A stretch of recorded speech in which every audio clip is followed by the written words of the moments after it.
Manuel Manso, Manolo, qué gusto recibirte en estos Diálogos sin Balón. Muchas gracias por haber aceptado la invitación. No, es un gusto para mí, Robert, estar pues comentando, ¿no? Y comentar sobre todo con gente como tú, que es gente de fútbol. Qué gusto, Manolo.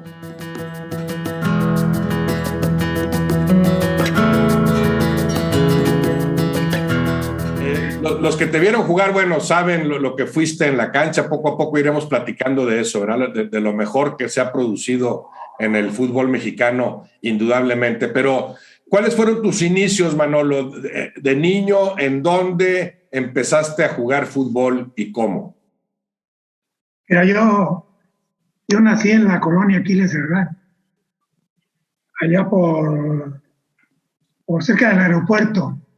Sí. Es una colonia pues, que siempre fue futbolera, hasta hace poco, ¿no? Porque tú sabes que el problema social que se está viviendo en México es muy grave ahora. Sí. Y yo nací ahí y yo quedé huérfano a los 6 años. A los 6 años se murió mi mamá. 6 años. Entonces mi padre nunca estuvo con nosotros. Y quien vino a sustituir ahora sí que un poquito la ausencia de mi madre, pues fue la pelota, ¿no? Fue la pelota porque desde ahí, no sé si la agarré como una fuga. Sí. Y algo pues que me llamó la atención desde chico, ¿no? Yo creo que yo solo me fui poniendo las reglas de aprendizaje porque me ponía yo a jugar en la pared, frontón, izquierda contra derecha, Sí. De repente metías el pecho, de repente la cabeza, y una serie de variables que te iban haciendo perfeccionar un poquito la técnica. A eso ahora sí que te preparabas para ir a la esquina a esperar al cliente para las coladeritas, ¿no? Sí. La pared en tu casa, en el patio, esa pared en la que rebotabas, ¿era en tu casa, en la calle, en dónde era? Era en la calle, todo fue en la calle, ¿eh? Todo en la calle. Oye, derecha contra izquierda, ¿sí jugabas así? A ver. Y así jugaba el frontón. 1-0 la derecha, 1-0 ya empató a la izquierda, 1-1 el golpe, a ver cuál fallaba. Y sí. a pegarle al árbol también con la izquierda y luego con la derecha a ver con cuál fallaba o con cuál la acertaba más. Sí. Entonces yo solo técnicamente me ponía a competir. Yo me acuerdo que pues había muchas carencias en mi casa y a mí me compraban zapatos de llanta. De esos zapatos que traían los dibujos de la llanta abajo. Sí. Que estaba el cuero clavado con el hule de la llanta. Sí. Y por ahí le dabas una patada y le pegabas por ahí a la banqueta y se te desclavaba el zapato, ¿no? Sí. Entonces yo muchas veces hago el comentario que a mí me gustaría ver a uno de los jugadores más técnicos del día de hoy que dominara la pelota 100 veces con unos zapatos de esos. De eso, sí. O que le pegara la coladerita, ¿no? Con zapatos de esos, a veces hasta con 3 dedos, ¿no? Sí. Y otros balones también, Manolo. Diferentes balones también. El balón también muy distinto. Jugábamos en ese tiempo con pelota del número 4, sí. Esa diule que tenía el bote muy vivo, que estaba como roñosita. Pero todo fue competencia, ¿no? Yo le debo mucho al fútbol en mi desarrollo porque la pelota siempre fue mi protección. Sí.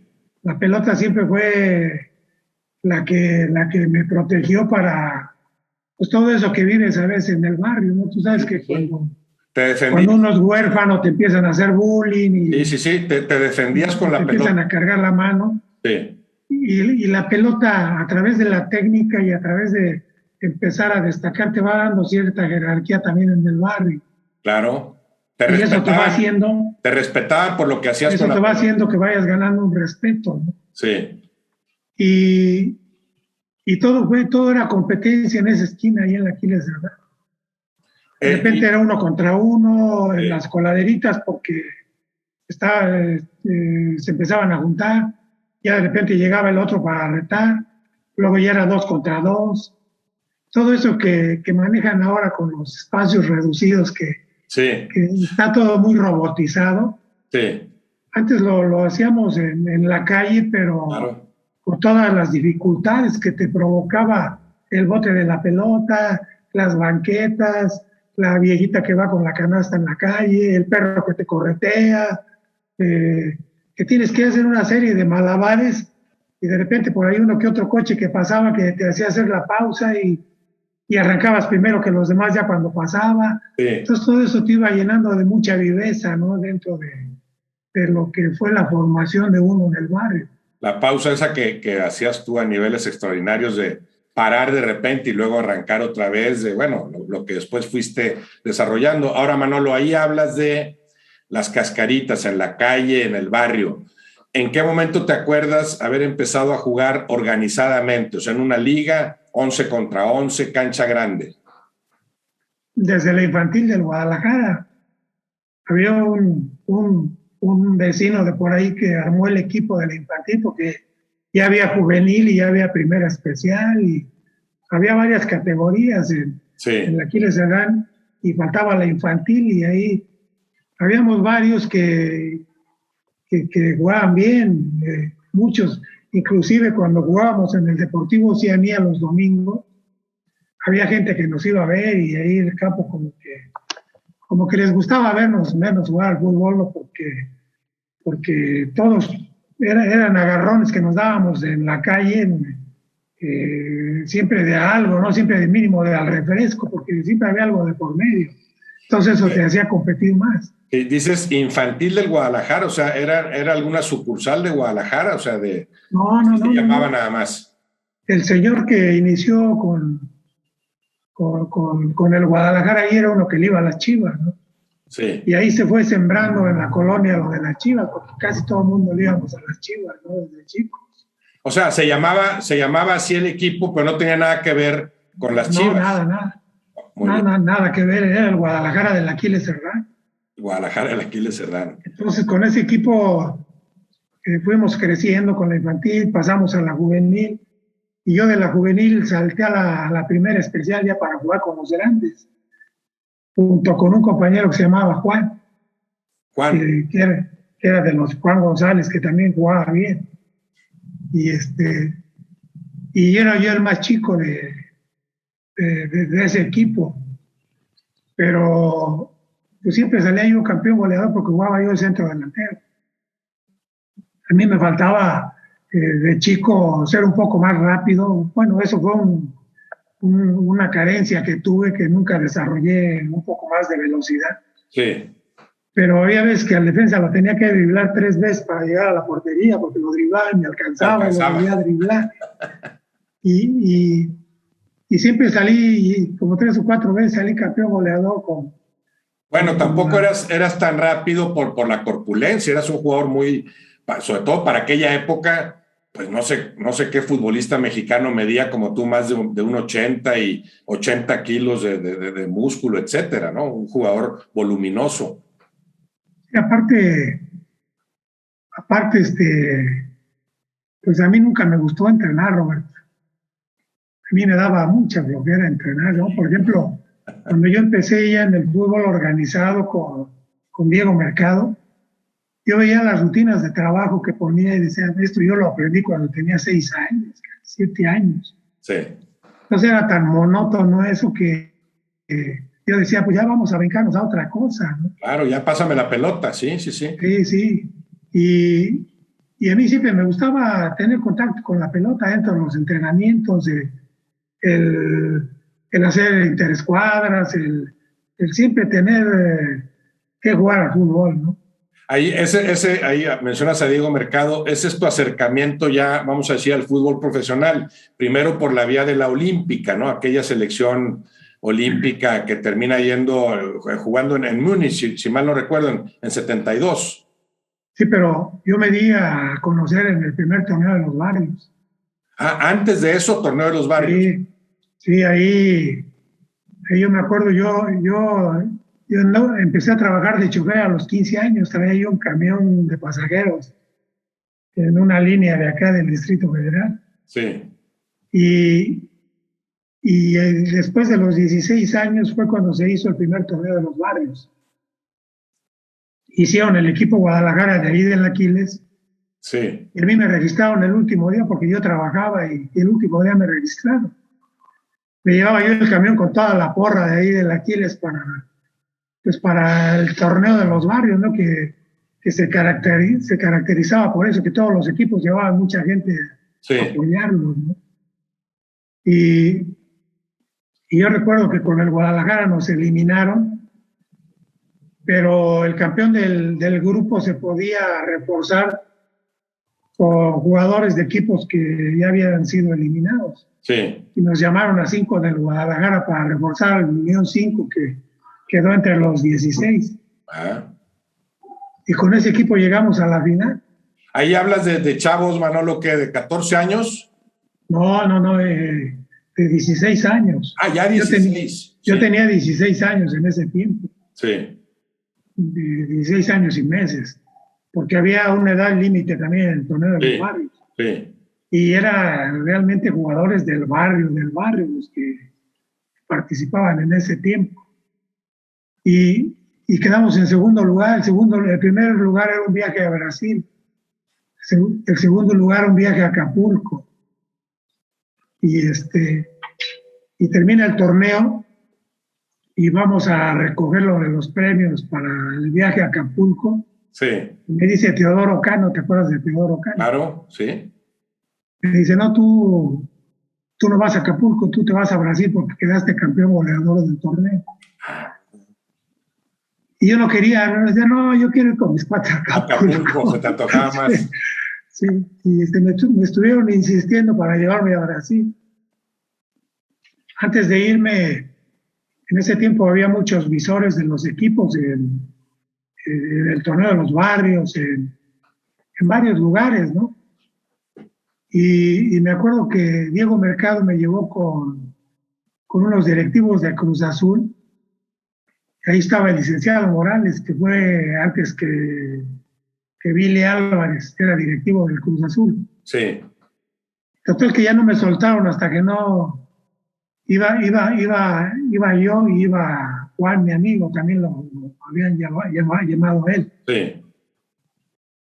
Y ya Juan era 1 año y meses más grande que yo, iba dando consejos, me decía, no vayas a firmar nada, porque él ya había estado en el Cuautitlán. Sí. Y el asunto es que entré yo con el directivo y pues en ese tiempo te intimidaban los directivos. Y el asunto es que me hicieron firmar unos registros. Sí. Ya salí y me dice, Juan, ¿qué pasó? No, pues nada. Ya entró él y ya veníamos de regreso y pues yo ya no aguanté la presión. Le digo, ¿sabes qué? A mí sí me hicieron firmar unos registros. Yo sí firmé algo ahí, ¿no? Y ya habías... Te dije que no firmaras. Sí. No. Ya cedes tus derechos sin enterarte. Oye, y fuiste a Brasil finalmente, dices. Sí. Aquella Fuimos vez. a Brasil. Bueno, Brasil, según recuerdo, tu gol así más reconocido es en el Maracaná, ¿o no? Es ese gol pero el que más te mencionan. Pero aquí también fuimos a jugar a Maracaná como amateurs. O sea, ya habías jugado en el Maracaná de amateur. Sí, cuando fui con la selección ya había yo jugado en Maracaná. Ya conocías la cancha, es aquel gol de Palomita, ¿no? Y creo que ganan con ese o empatan a 1. Sí, empatamos a 1. A 1, sí. Con la selección mexicana. A ver, Manolo, pero entonces, por ahí muy pronto se da tu ingreso a la Olímpica de Mercado, no sé si ya estaba Portugal también, el Pescado Portugal y Diego Mercado. No estaba Diego, nada más, todavía no llegaba el Pescado. El Pescado llegó a la siguiente selección. Muy bien. ¿Y ahí cuánto tiempo estás en esa Olímpica? Sí vas a Múnich tú, ¿no? En 7-2. Sí, pero antes de eso debuté en primera división, Robert. ¿Antes de 72? Sí, ¿Con Atlético Español? En el 70, por ahí. No, llegué de Brasil. Sí. Y estaba en el aeropuerto Hugo Cheix. ¿Lo conociste, Hugo Cheix? Claro. Chileno, ¿no? Él era gerente deportivo del León, o vicepresidente, tenía un... Sí. Y llegó ofreciéndome 5,000 pesos, claro, por firmar, y no, pues casa club, y 1,500 mensuales, y todo. Me decía, y ya me prestaron donde firmo. Pues claro. Y firmé. Entonces me voy al León, y a los 8 días debuto contra el Hamburgo de Alemania, un partido amistoso. Ah, amistoso, ok. Y Cruz Azul empieza a pegar de gritos porque pues, yo ya tenía unos registros firmados con ellos. Sí. Y me hablan los directivos de León y me dicen, oye, pues, ¿qué pasó? Que no sé, no sé qué es lo que pasó, yo no sabía, yo no tenía No sé idea ni qué firmé, claro. Digo, no sé, pero le digo, el dinero ya me lo gasté, sí, la lana ya me la gasté, no vayan a querer el reembolso. Y me suspendieron un año por haber firmado con los dos. Y ahí Bueno, fue entonces, cuando... ese con León es contra Hamburgo, no juegas en primera división con el León. O sea, tu No debut, fue, tu pero debut oficial en fue un con el partido. León, con el León. Sí, pero no un Fue partido, ahí, no un partido de primera división. sí, en primera división fue el debut allí contra el Hamburgo. Bueno, Y, pero un amistoso, Manolo. sí, No es sí, primera división. Es que yo tenía la idea de que debutas con Atlético Español. sí, Antes de ya Atlético después, Español es ese partido nada más con el León sí, contra el sí. Hamburgo. Y ya luego me suspenden un año y me van a buscar para la selección. Ah, Pero Olímpico. eran primero los Panamericanos de Cali, Colombia, que me tocó ir a los Panamericanos. Sí. Y ya luego, en esa selección panamericana ya estaba Rico, estaba Rico, Álvarez, Trejo, no Trejos. Álvarez, no, Trejo, estaba Álvarez, José Luis Real, Real, claro. Sí, Toño Valdivia, el portero, sí. Rodríguez Gara, Y Álvarez ¿quién llegó se- después, Juan Manuel Álvarez dice que llegó en la después. siguiente convocatoria ya para los Ah, Juegos Olímpicos. sí. Y ahí se integró Álvarez, el Pipo Blanco, Luis Bueno, tú juegas, Vaquera. juegas esos Olímpicos, Manolo, y en ese momento ya habías sido contratado por Atlético Español o no, hasta Sí, después. nos querían agarrar en paquete ahí a Trejo, Rico, Álvarez, hasta Sí, Cuellar quería, sí. pero Cuellar ya estaba con Pumas. Entonces a los cuatro nos ofrecían lo mismo.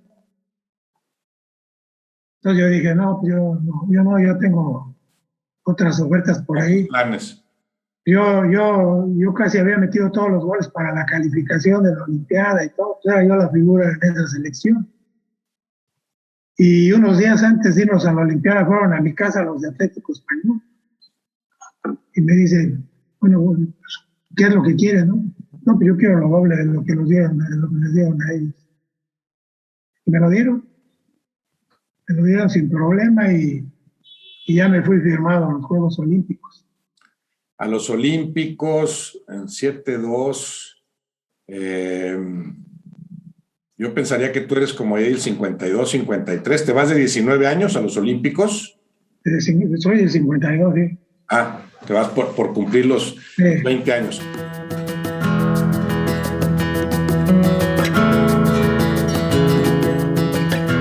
Ahorita seguimos con eso, Manolo, pero ya decías lo que fue para ti la pelota, ¿no? Como un refugio, como una necesidad prácticamente.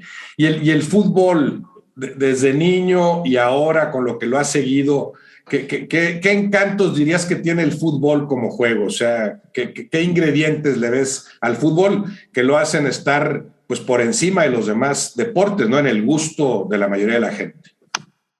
Bueno, ahora muchos intentan jugar al fútbol por el dinero, ¿no? Porque escuchan las cantidades que ganan los jugadores ahora. Sí. Y la prueba está que antes, por ejemplo, en la calle te decía, yo escuchaba que les decían a mis amigos, sus mamás, métete, no andes de vago, no te juntes con ese vago. Sí. Y ahora los mandan a la calle, vete a jugar fútbol. Ahora los mandan. A ver si terminas ganando lo que es ese vago, pues sí. Ahora todo el mundo quiere jugar al fútbol.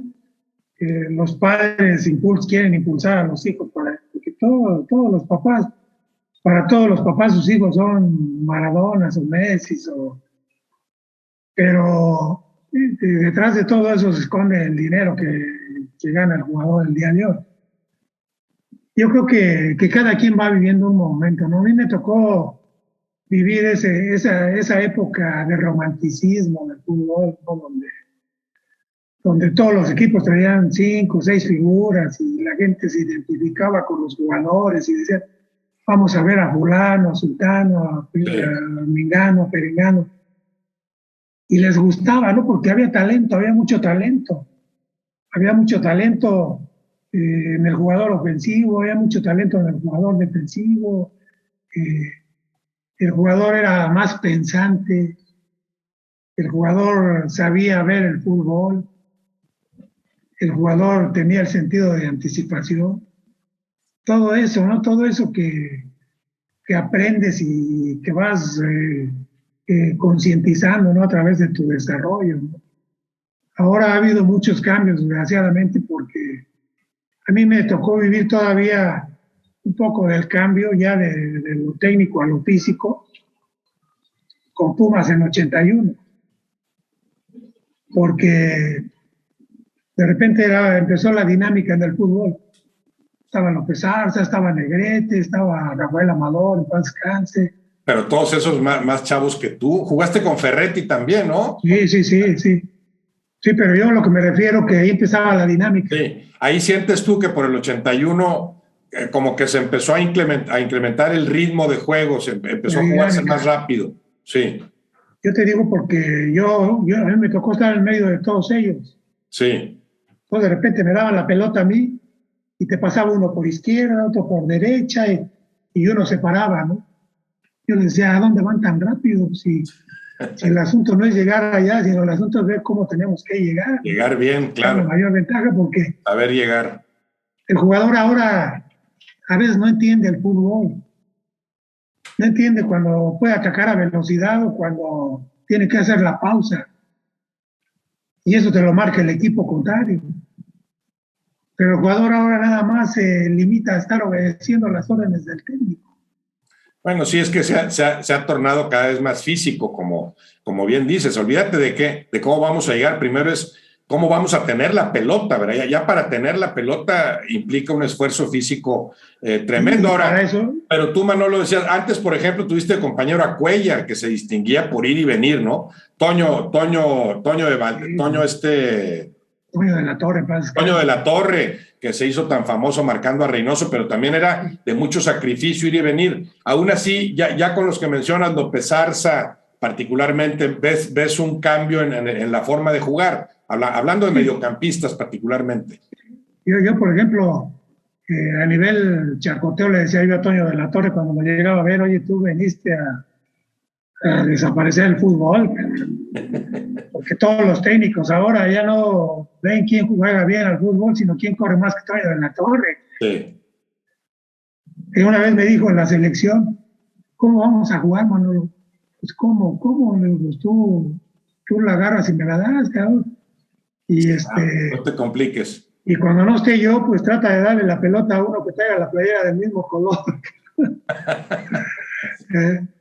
Oye, Manolo. Había jugadores de esos que quitaban la pelota y bueno, aquel fracaso rotundo del 78, ¿no? Que eran muchos jugadores de esas características, muy voluntariosos, pero no había tanto talento. ¿Por qué no fuiste a 78? Digo, evidentemente eras el mejor futbolista mexicano en ese momento. Es cuando pasas por cierta crisis. ¿Tú ya te habías ido a Houston, por ejemplo, cuando viene el Mundial de 78? No, yo me fui después, yo estaba en Pumas en ese tiempo, pero ya traía yo el problema muy fuerte. ¿Problema del alcohol? Sí, el problema del alcoholismo ya lo traía muy fuerte y yo debí de haber jugado 4 mundiales tranquilamente y no jugué ninguno. Exactamente. A mí José Antonio Roca en el 78 me hablaba y me decía, ya, aliviánate, porque te quiero llevar al mundial. Entonces yo decía que sí a todo, pero ya era más fuerte el problema que traía, porque yo había ido a ver brujos, brujas, psicólogos, psiquiatras, todo, porque yo quería estar bien, pero no podía. ¿Y cómo empieza ese problema, Manolo? O sea, ¿en qué momento empiezas con la adicción al alcohol? Yo creo que este problema a veces ya viene ya más predispuesto porque eso aunado a todo el entorno en el que vas viviendo, con todas las carencias, con todos los traumas, con todos los miedos, porque a veces creces con mucho miedo y no sabes miedo a qué. Sí. Con todas las envidias, porque ves otra gente, otros chavos que tienen lo que tú no tienes, ¿no? Entonces, todo eso se va volviendo un círculo vicioso donde que viene generando resentimiento, frustración. O sea, son muchas las cosas que se conjugan dentro de uno, ¿no? Que a veces no las sabe uno expresar, Sí. ni confía uno en nadie para poder decirle lo que uno siente, lo que uno trae. O a veces no lo sabe uno comunicar lo que uno siente, ¿no? Sí, y tiene mucho que ver ahí también los amigos, Manolo, me imagino, ¿no? La gente con la que te juntabas, No, yo creo que aquí el vamos a la problema fiesta, no sé, aquí el la ausencia problema de es tu uno. padre. ¿Dices que tu padre nunca estuvo o qué? No, nunca estuvo. Eres muy niño cuando muere tu mamá y tu papá nunca estuvo ahí No, no, presente. nunca estuvo porque él tenía otra familia. Ah, Tenía yo medios hermanos, todos ellos eran basquetbolistas, ellos fueron basquetbolistas, ¿no? Pero todos más grandes que uno, ¿no? Uno de ellos fue presidente de la Federación de Básquetbol, Juan Manso.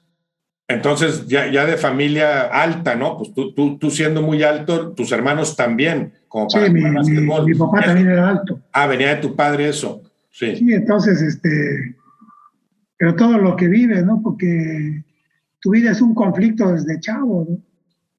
Y sobre todo en el ambiente o en el medio en el que vas creciendo, hay muchas limitaciones, también muchas carencias que no te da tiempo de pensar en otra cosa más que en sobrevivir, ¿no? Por todas las necesidades, por todo lo sí. que uno tuvo Bueno, que... pero tú no solo sobreviviste, tú llegaste a cobrar mejor que cualquiera como futbolista mexicano. O sea, no sé, pensaría en tu apogeo por ahí de 74, 75. Entonces, habías librado eso. ¿Qué faltó para que eso lo manejaras mejor? O sea, ya habías triunfado, ya habías salido de esa vida tan difícil, eras un jugador reconocido, que cobraba muy bien, figura. ¿Qué pasa ahí? ¿Qué crees que te faltó ahí pues para aprovechar a plenitud eso que tenías? Yo creo que ya está uno predispuesto para todo eso, ¿no? Porque ahora te viene la otra parte, ¿no? Porque no nada más te provoca desgracia la derrota, sino a veces también el éxito. Sí, El éxito, cuando se te acumula, no lo sabes manejar, te vuelves loco. sí, Te vuelves loco, empiezas a sentir que eres muy inteligente, que eres más inteligente que los demás y que sabes de todo y te sientes un plus ultra de todo, ¿no? Porque sí, no aceptas nada de nadie, no, nadie te puede decir nada porque siempre la prepotencia con la que uno se desenvuelve y luego, a ver, tú quién eres o tú quién eres para decirme cuánto ganas y todas esas tonterías, ¿no? Que uno utiliza para tapar todo eso que a veces le dicen a uno que es la verdad. sí. Ahora, el problema con el alcohol, Manolo, ¿en qué momento empiezas a resolverlo? Digo, golpea muy fuerte tu carrera como futbolista. Obviamente hubieras hecho todavía más de lo que hiciste, que fue maravilloso, si no fuera por el alcohol. Empiezas a superar, vamos a decir, ese problema. ¿Ya retirado? No, yo llegué a Alcohólicos Anónimos después de Houston. Yo todavía, fíjate, había tenido una oportunidad porque llegué a Alcohólicos Anónimos por un año y medio antes de que, de que yo llegara allá para quedarme. Sí, Y ahí tuve que perder todo lo que no había perdido, o sea, tocar fondo, como se le llama. Me fui a Houston y ahí ya tomaba yo diario. y eso de tocar fondo también, digo, hasta parece literalmente aplicado. ¿Tiene que ver con aquella vez en la alberca en Houston o no? Pues es que llega un momento que es tanta la desesperación y la impotencia de no poder, que llega un momento que a todo el mundo culpas, ¿no? Le echas la culpa hasta a Dios. Dices, bueno, si, si no me quitas de esto, ya mejor quítame la vida, ¿no? Entonces, es tanta la impotencia, ya la desesperación, que yo tuve ese accidente que fue lo que me hizo a mí recapacitar, ¿no? Porque ya no podía yo más. Accidente en la alberca, no sé si te avientas, ya hay poca agua o cómo fue. No, fue una cosa justa, ¿no? En primera, me metí fuera de las horas que autorizaban, Sí, porque había nada más un límite de horario. Y ya andaba tomado y era casi la 1 de la mañana. sí, Entonces era una alberca que estaba en declive y, y no era muy profunda. Sí. sino que me subí al trampolín y en el botador, y al aventarme no fue ni un golpe seco. Ya cuando quise flexionar el cuerpo, me di aquí y fue de rozón nada más, pero eso, sí, con eso tuve para que se me paralizara todo el cuerpo. Estuve a punto de quedar paralítico, me operaron de la columna. ¿Tuvo que ayudarte a salir alguien ahí del agua esa vez? Sí, unas gentes que andaban por ahí. Y estuve casi 4 minutos abajo del agua. Entonces llegaron, me sacaron, volví el estómago, reaccioné. Y es tanta el problema cuando ya tienes el alcoholismo ya crónico, sí, que fíjate nada más hasta dónde llega la enfermedad, porque es una enfermedad como el alcoholismo. Hasta dónde llega que me sacaron, reaccioné y pensé, sigo tomando, ya le paro. Fíjate. O sea, hasta dónde es de cruel esto, porque no crea conciencia absolutamente de nada. Sí. Pero ya luego vino otra reacción que dije, bueno, si Dios me está dejando mi vida, es para otra cosa. Es para otra cosa. ¿Fue alcohol nada más, Manolo? Sí. No consiste, siempre les digo a los chavos, ¿no? Porque a los que llegan a los albergues y me preguntan, ¿a poco usted no se metió a droga? Le digo, si así estaba como loco, imagínense, se me meto a otra cosa. Con el pero como ustedes, les digo. Y ahorita hablamos, Manolo, de eso, de tu labor de tu labor ejemplar ahí con los chavos, ¿no? Con los chavos para que vivan más sanamente. Primero, para acabar con el fútbol en particular. Mucha gente no te vio jugar, pero pues yo sí te vi. ¿Tú con qué jugador podrías compararte en cuanto a estilo? Jugador no solo mexicano, quizá tengas que recurrir a un caso internacional. ¿Con qué jugador en la historia del fútbol podrías identificarte en cierto sentido? No el que más te gustara, sino que sientas que compartía ciertas características contigo, un estilo similar. Es que a veces las comparaciones son muy... Sí, ya lo sé, no, por eso. A mí con el que me identificaba un poquito así era con Kaká. Ah, muy bien. Porque yo siempre de medio campo para adelante creo que tenía mucha fuerza para ir al frente, ¿no? Sí. Nada más que Kaká no cabeceaba. Sí. Entonces yo creo que con él, ¿no? Porque el desequilibrio que se tenía cuando uno atacaba. Sí. Yo siempre les decía que hay que pedir la pelota para encarar, ¿no? Cuando te botas para agarrarla te tienes que dar vuelta y encarar. Sí. Y eso es lo que cambió del fútbol, ¿no? Esta es la diferencia, que antes decía uno dámela y ahora dicen tómala. Sí. ¿No? Sí. Sí, pero bueno, Kaká, buen ejemplo, dominador de los cambios de ritmo, talentoso.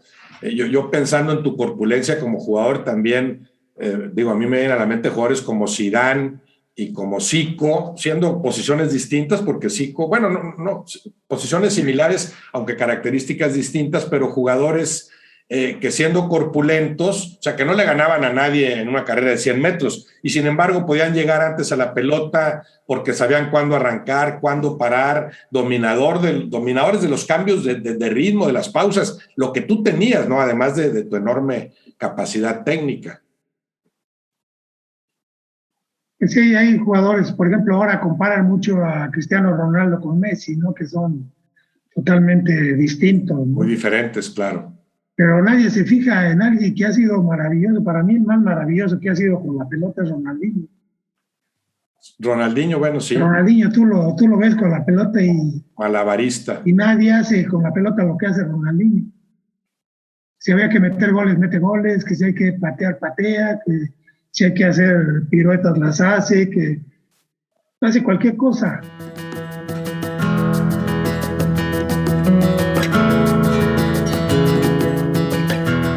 Ya decías, Manolo, ya mencionabas algo de la diferencia del fútbol de ahora con el de antes. ¿Qué otras diferencias o similitudes establecerías? ¿En qué es tan distinto el fútbol de ahora al de tu época? No solo en cuanto a velocidad e intensidad. Tú dices que hay también menos talento, el jugador piensa menos. Y yo creo que sí, porque yo estoy convencido ahora de que todas las rutinas de trabajo que hay en todas partes, desde fuerzas básicas hasta el nivel profesional, todas las rutinas de trabajo van encaminadas a la recuperación de la pelota, Sí, a achicar los espacios, hacer el pressing, y les falta aplicar y enseñar la otra parte, ¿no? Bueno, ya tengo la pelota, ahora ¿para qué quiero la pelota? sí. Porque no nada más es la posesión. Siempre el tener la pelota y el tocar la pelota tiene una finalidad. Tú puedes tú podías ver al Barcelona. De repente tocaba y tocaba, pero todo tenía un fin. Sí, Siempre el toque es distracción. Y Barcelona tocaba la pelota para desgastar al contrario. Le quitaba la intención de irlos a presionar. Al Barcelona nunca le podías hacer el pressing. no. No, Pero tenías que esperarlo en tu área, ¿verdad? Al mejor claro, Barcelona no había cómo pelearle en toda y la cancha. ahí es donde cambiaban la velocidad. Sí, Es algo así tan maravilloso como la selección de Brasil del 70, ¿te acuerdas? claro. Era un equipo que jugaba casi caminando. Sí. Era un equipo que te manejaba los espacios y los tiempos a la perfección y siempre tenía la pelota. Dices, ¿cómo te explicas que un equipo que juega caminando siempre tiene la pelota? Bueno, pero yo diría Manolo porque casi se jugaba caminando en aquella época también. No, pero No, ya lo cuando sé, ya lo tenía, sé. Grandes jugadores, pero el ritmo era otro.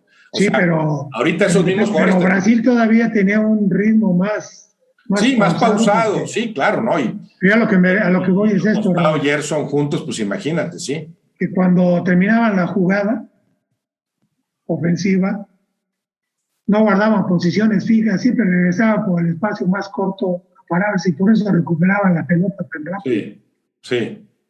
Bueno, lo que después los holandeses hicieron a un nivel increíble en Sí, 7. a mayor velocidad. Sí, sí, ya mayor velocidad. Bueno, pero sí, sí, se juega más rápido, más intenso. Eso te da menos tiempo para pensar y para reaccionar.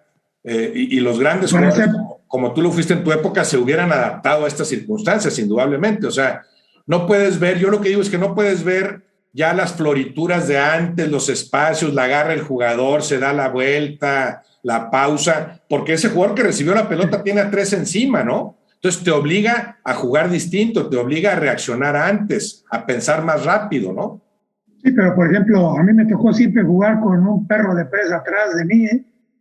Sí, Quitaba el hábito y ya traía yo uno acá atrás que no le sí, importaba nada la pelota, a él lo que le importaba era darme de patadas sí. y que no me Claro, diera pero vuelta. bueno, pero si tú lo superabas, a ese que sí, a veces era alguien que, digo, casi siempre no iba a tener ni tu talento ni tu capacidad, pero físicamente podía estar entero para perseguirte en toda la cancha, ¿no? Ahora, con tus características, a ti te pasaría ese mismo encima y otros 2. O sea, no estaría marcándote uno, te llega el balón y hay 3 encima de ti. Sí, pero ¿sabes qué pasa, Robert? O sea, yo creo que dentro de lo que yo tenía, que a lo mejor yo era lento, pero siempre pensaba más rápido que ellos. Claro. Entonces, No, sabías qué ibas a hacer eh, con la pelota antes de que te llegara. antes de tenerla, La tú velocidad sabes, mental del fútbol. con un toque, pues Sí, desequilibrar todo. sí. Entonces yo creo que ese tipo de jugadores ya se acabaron. El Cuál jugador, sería, cuál crees que fue tu apogeo como jugador? O sea, ¿cuándo te sentiste mejor como futbolista? ¿Con qué equipo jugaste tus mejores torneos? yo me sentí bien casi en todos lados, ¿no? Porque siempre hacía yo lo que quería en la cancha. Bueno, Pero ¿dónde donde más me rendiste? divertí, Sí. donde más me divertí fue en Tigres.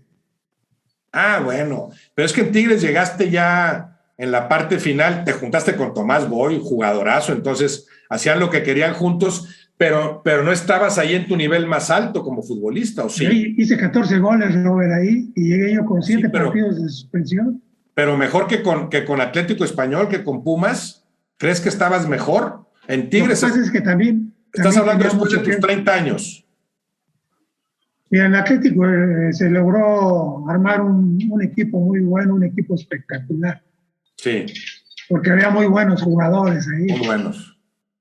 Te hablo ahí que Con parte Benito, de con Benito Pardo ahí, fíjate, siendo jugadores tan distintos, pero lo que pesaban ambos ahí de media cancha hacia el sí, frente. pero había un jugador ahí que aparte de ser el jugador era un técnico dentro de la cancha, que era Rodríguez Vega. Rodríguez Vega, claro, chileno. Era un jugador que te ayudó, a mí me ayudó mucho Rodríguez Vega y yo creo que a muchos, Sí, porque siempre con el grito te ubicaba y con el grito te orientaba y sí. te decía ponte acá, ponte allá. Lo que ahora es muy difícil verlo en jugadores, Muñante ¿no? te toca como extremo, imagínate, ¿no? Qué equipazo aquel que pierde una final con Cruz Azul, ¿no? Sí, sí, 7-2, sí, por ahí, sí. sí fue en el 74 cuando se... Aparte nos llegó un técnico muy bueno, ¿no? ¿Ricardo León? ¿O quién? Sí, Ricardo de León. De León, sí. Yo tuve la oportunidad de trabajar con muchos técnicos, pero el que me llenó la pupila fue Ricardo de León, porque fue el primer técnico que tuve que te empezó a hablar de un sistema, de una Sí. forma de jugar, y que te la fue aplicando en los entrenamientos, te hacía hacer 20 repeticiones. Era aburridísimo, yo lo sentía aburridísimo, pero era efectivo, porque él decía que su sueño dorado era jugar un día sin portero, Sí. que todo el partido se desarrollara en el medio campo del contrario. Que no llegaran a la portería, sí. Todos decían que ese Atlético Español era defensivo, pero le metíamos 3, 4 goles por partido. Sí. No, nada defensivo. Sí lo fue quizá el Toluca de Ricardo de León, ¿verdad? Sí, porque Las había características. menos calidad también. Exactamente, exactamente. Y fue campeón, sí. Yo me acuerdo que cuando jugamos Atlético Toluca, ya con Don Ricardo en Toluca, me dan una pelota y los agarro saliendo, me hago el autopase y les hago un gol. Quedamos 1-0 y me dice Don Ricardo cuando acabó. Yo sabía que el único que me podía ganar el partido era usted. A mí me quería mucho Don Ricardo, ¿no? Ricardo de León, sí, qué personaje, sí, importantísimo. Y bueno, con Tigres dices que estuviste muy a gusto. Jugaste un torneo nada más con Tigres. Aquellas Sí, campañas largas, ¿no? Torneos sí, largos. sí, sí. Llegué 7 partidos suspendidos porque el último partido que jugué con Pumas me suspendieron 7 partidos porque quería pegarle yo al árbitro, ¿no? Y cuando reinicio hice 14 goles en lo que... ¿Cuál es, Manolo, cuál es el gol que más recuerdas? El gol con el que te quedas. Ya sabemos que es el Maracaná, te lo mencionan mucho, muy visible, pero a ti, que digas, No, hay uno que puede ser metí en incluso Torreón, en un entrenamiento, puede ser, o sea, ¿qué gol? hay uno que metí en Torreón contra la Torreón, Laguna. sí, Yo me acuerdo que ese partido toda la semana me la había yo pasado tomando, toda la semana, no fui a entrenar, nada. Y el viernes fueron por mí para hacer el viaje a Torreón porque nos íbamos en autobús en ese tiempo. sí. Llegamos allá y el sábado me la pasé todo el día, todo el día encerrado en el cuarto, no quería saber nada. Una cruda de esas que te duran 5 días, ¿no? Sí, Y llega el domingo y me dice Walter Ormeño, paz descansa, ¿no vas a jugar? Digo, no, ni quiero, me siento bien mal, me sentía bien mal. sí, Traíamos esos pants negros, ¿te acuerdas? Con rayas, que sí, eran bien calientes sí. y había una temperatura como de 38 grados. No me vas a creer que estaba yo en la banca y tenía frío. En el San Isidro, ¿no? El San Sí, Isidro en el contra la San Laguna, Isidro. sí. Y el asunto es que íbamos perdiendo 2-1. Y empieza el segundo tiempo y me dice Walter, calienta que vas a entrar. Y le digo, o caliento o juego, porque para las dos cosas no me va a alcanzar. Bueno, dice, vas a entrar. Y ya empecé ahí que a calentar y todo.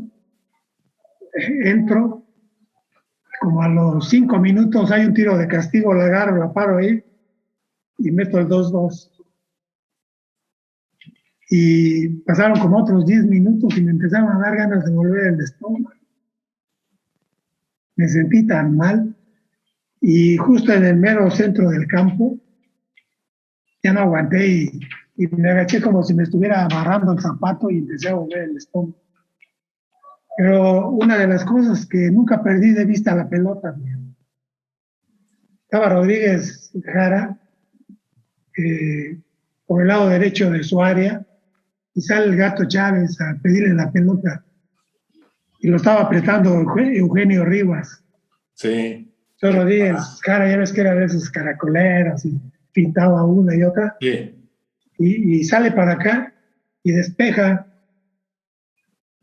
Entonces el Gato Chávez había salido, despeja, yo estaba en medio campo y me viene la pelota. ¿Estabas en medio campo, en el círculo central? Dentro del círculo del campo, del mero círculo. Y viene la pelota y me levanto y la agarro con la zurda como venía, de aire, ¿sí? Y la pelota se fue directa a las redes, ni siquiera se elevó, directa a la red. El Gato va corriendo, 3-2. O sea, de un despeje, ¿tú lo prendes de aire? O... Rodríguez Jara despejó. Sí. Y como venía así la pelota, la agarré con la pierna izquierda. La empeinas de zurda, ahí, levantándote apenas ahí, incorporándote, y entra de aire. Directa a la red se fue. Y me acerco a la orilla, le digo a Walter, ya le arreglé el asunto, ya cambio. Mira. Y ese fue el mejor gol que metí en mi vida. Mira, y acaba 3-2 sí. El partido. Oye, un gol que no has vuelto a ver, o sea, no tienes la imagen de ese gol. No. En una época en la que no se podía rescatar todo ese material, ¿verdad? No, pero hay muchos que fueron testigos de ese gol. No, pero además te acuerdas tú, que eso es lo importante. Sí. ¿Qué tantos goles rescataste, Manolo? O sea, ¿qué tantas grandes jugadas tuyas tienes en video? Yo tengo que hacer una recopilación porque hubo mucho material que presté en videos a los amigos, que prestan un video tuyo. Y ya no, es como los libros, luego los prestas, ya no te los merecen. Que por cierto está tu libro, ¿verdad? Sí. ¿Hace cuánto? Infierno y Gloria de un futbolista, ¿no? ¿Hace cuánto se publicó?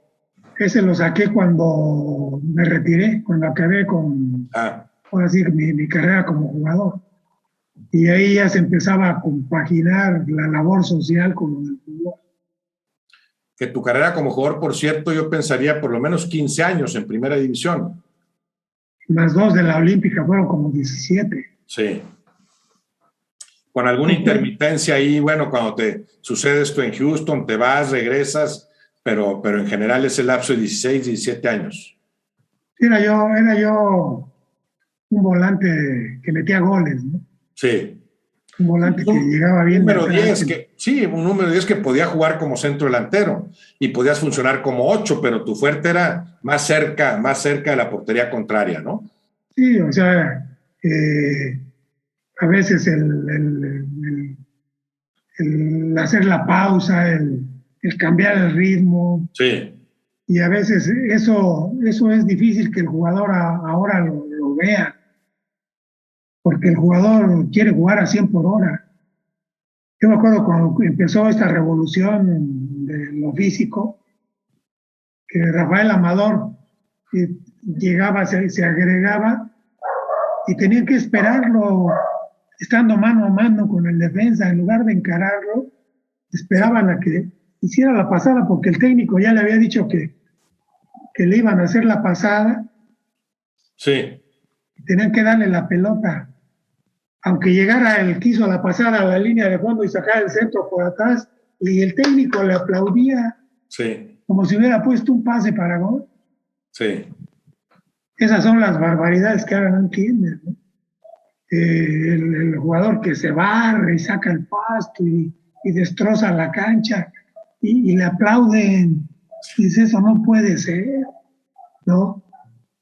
Antes el jugador eran contados los que hacían eso, porque no tenían vergüenza, no les decían, no tiene vergüenza. Pues siempre ha estado el jugador, sí, que bueno para destruir, para meter la pierna, bueno.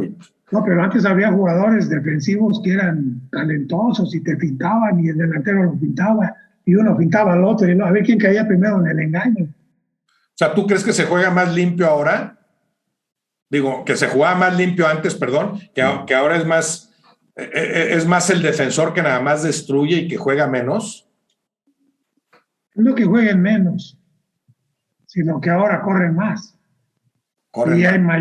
mayor imprecisión por la velocidad a la que Sí, juegan. sí, ¿Eh? Entonces yo creo que a mayor velocidad, mayor imprecisión. sí, a fuerza. Entonces ahora tú difícilmente ves a alguien que haga, que finte, que amague, que haga el recorte.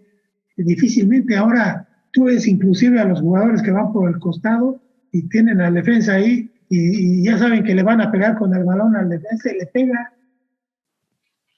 Entonces, antes cuidaba uno mucho la pelota, ¿no? Sí, Y la pelota la cuidan ahora, pero ya vas en 3 cuartos de cancha y la están cuidando regresando para atrás y termina con el portero. Dios. Hay veces que tienen que dar 30 pasos para llegar a la otra portería. sí. Entonces, anteriormente era uno más práctico, ¿no? Agarrabas la pelota, ya sabías que buscabas el espacio para tirar el pelotazo a Muñante Sí. a Borbolla, que Bueno, eran jugadores rápidos, y que encontrabas sabías que más iban a fácil. ganar. Sí, encontrabas esos Y espacios. tenías que arrancar para llegar a acompañarlos, ¿no? Sí, Y en 2 o 3 pases rompías todo, rompías todo. A veces con una pared, que también eso ya se acabó con una pared, rompías todo el aspecto del aparato defensivo, ¿no? Como tú le llamas. sí, claro, Entonces, la jugada individual, el riesgo para desequilibrar, y si no, pues la pared, ¿verdad? Tienes la marca encima, la pared, la triangulación, pues contra eso no hay defensa posible, ¿no? fíjate, se acabó la pausa, se acabó la pared, se acabó el dribbling, el momento de driblar a la hora que hay que driblar. Y esto es porque ahora el jugador casi no piensa. El jugador se tira a la cómoda porque nada más se dedica a obedecer. Él obedece las instrucciones del técnico y Participan si más los técnicos que antes, o sea, tienen más peso los técnicos, los esquemas, las formas de jugar, ¿verdad? El sistema de yo creo juego. que, bueno, al menos yo tengo otra idea de lo que para mí era el fútbol. Entre más corta fuera la charla, para mí era mejor. Sí, claro, pues ya lo trabajaste en la semana, se supone. Porque hay técnicos que antes del partido se ponen a darte la charla larga y te Sí. enfadan, ya sales con sueño al partido. Entonces, no, pues se trata de que llegues despabilado y Sí, sí, sí. ya Además, enchufado, ¿no? recordar algunos detalles, lo que ya se trabajó. Manolo, para acabar, la labor que hiciste durante mucho tiempo, que no sé si sigas realizando, esto de ayudar a los chavos de los lugares que tenías para recibir gente, casi siempre chavos, adolescentes, ¿no? Jóvenes, para que no cayeran en ningún vicio o para rehabilitarlos en ese caso. ¿Cómo surge esa idea y durante cuánto tiempo lo hiciste? No, todavía tengo un albergue en Saltillo, Sí, allá donde todavía seguimos trabajando con los chavos. Aquí en el DF tiene como 4 años que empezaron a poner muchas trabas en lo que manejábamos nosotros, ¿no? Que eso a mí me funcionó durante 38 años aproximadamente, 37 por ahí. 38. ¿Y cómo funciona un albergue? ¿Cómo funcionaban esos albergues? Mira, yo cuando empecé, a mí hubo gente que me ayudó. Empecé con alcohólicos porque eran alcohólicos anónimos. Entonces, por lo regular, cuando yo abrí el primer grupo, porque no era un albergue, era el primer grupo, me empezó a llegar gente que ya lo había perdido todo. Alcohólicos que ya habían perdido familia, trabajo, todo. Sí, Y que ya andaban en unas condiciones pues muy, muy malas, ¿no? Entonces empecé a darles dónde quedarse, se les empezó a dar alimentación, que le llamamos anexo, ¿no? Los anexamos ahí, los integramos sí. en la recuperación y al paso y a darle la terapia de casi 24 horas, primero era 12 horas y 12 horas se descansaba, ¿no? Pero luego ya empezó la terapia de las 24 horas, todo rotativo. Y veían los resultados a los 4, 3, 4, 5, 6, dependiendo del año con el que llegaba la gente, Sí. se tardaban en recuperarse. Y ya cuando estaban listos para integrarlos a la sociedad, los integrabas. Muchas veces te decían, muchas gracias, no me des las gracias, tienes que hacer lo mismo con otros. Sí. Y así se fue haciendo la cadenita. O sea, podían durar unos días a veces, ahí nada más, o a veces sí. No, en unos días, es muy Meses. difícil. Ah. Mínimo eran 3 meses. Mínimo 3 meses.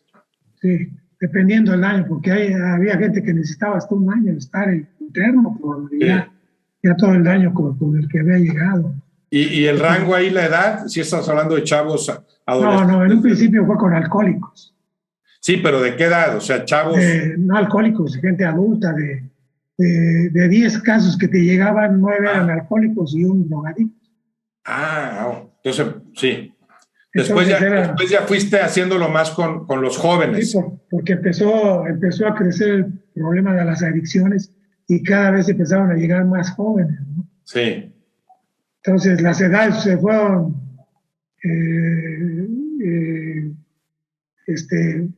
se fueron haciendo más cortas las edades, ¿no? Sí. Ya empezaron a llegué a tener chavos hasta de 9 años, 8 años, chavillos. Qué bárbaro. Yo anduve un tiempo en la central camionera porque había lugares ahí donde se concentraban en Garibaldi y a tratar de llevar chavos para alivianarlos. Pero luego te buscan muchos problemas o te surgen problemas porque atrás de esos chavos hay gente más adulta que los están utilizando para lucrar una serie de cosas. Sí. ¿El albergue que tienes actualmente está en dónde? En Saltillo. En Saltillo, ya es el único que tienes. Sí, porque aquí te digo que empezaron a poner muchas trabas que ya no querían que funcionáramos como 24 horas, porque se desvelaban, imagínate nada más. Yo digo, todo lo que incrementaron es más científico, porque a mí me funcionó viendo el problema en vivo y a todo color, de estar ahí cuando le daba el ataque a la gente, cuando había que meterle la cuchara para que no se mordiera la lengua, para darle a oler la cebolla, para que saliera del ataque, gente con delirium tremens, gente que tenías que llevar rápido al hospital si no se te moría ahí. Entonces todo eso son casos que uno los vivió en vivo y a todo color. Siempre, me imagino que siempre bien asesorado ahí con especialistas, con médicos, etcétera, o sea. No, porque no sé si te acuerdas de Octavio Rivas. Claro. Octavio me decía, pues yo qué te puedo decir de esto, ¿no? Porque para poder tener una idea de esto hay que vivirlo. El psicólogo, el adicto te pueden dar sugerencias científicas, pero la obsesión que padece el alcohólico y el drogadicto es algo que a veces se sale de todo control. Sí. Que pueden tener buenas intenciones y decir, ya me voy a portar bien y te lo prometo, y a veces es real lo que te están diciendo, pero cuando te centra la obsesión, en la práctica, no hay poder humano que los detenga. Y esto yo lo viví con gente que yo sentía que ya se había recuperado y a veces no tenía la fortaleza para ir enfrentando los problemas que se te atraviesan en la vida. Entonces yo de ahí, de todo lo que viví ahí, te puedo hacer otro libro tranquilamente. Sí, fácil, no. Tranquilamente de todo lo que se vive, de cómo llega gente arañando la muerte, la locura, porque te enfrentas a todo eso, ¿no? Yo siempre se los decía, aquí, si llegaran los de Increíble, nos van a decir increíble, todavía están vivos. No, mucho mérito, sí sé la labor que has realizado ahí. Los que te vieron jugar, bueno, saben lo que fuiste en la cancha, otros no se acordarán, pero de lo mejor que ha habido en nuestro fútbol y completamente rehabilitado y asumiste tu experiencia para después ayudar a tantos chavos. Eso tiene un mérito tremendo.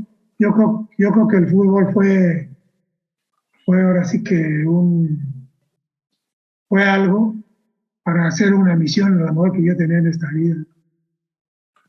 Pues sí, puede ser, sí, pero no lo jugaste así nada más como de mero trámite, ¿verdad? Pues hiciste cosas extraordinarias que ahí quedan en la memoria de los que te vimos jugar. Manolo Manso, te lo agradezco, ¿eh? No, Robert, pues es un gusto para mí platicar contigo. Y ojalá y me comentes ya que leas el libro, a ver qué te pareció. Sí, ya he estado ojeándolo, pero sí, no, de antemano te felicito, pues conozco tu trayectoria, conozco tu labor. Te mando un abrazo y seguiremos en contacto. Muchas gracias, Manolo. No, muchas gracias a ti, Robert. Yo también te mando un abrazo.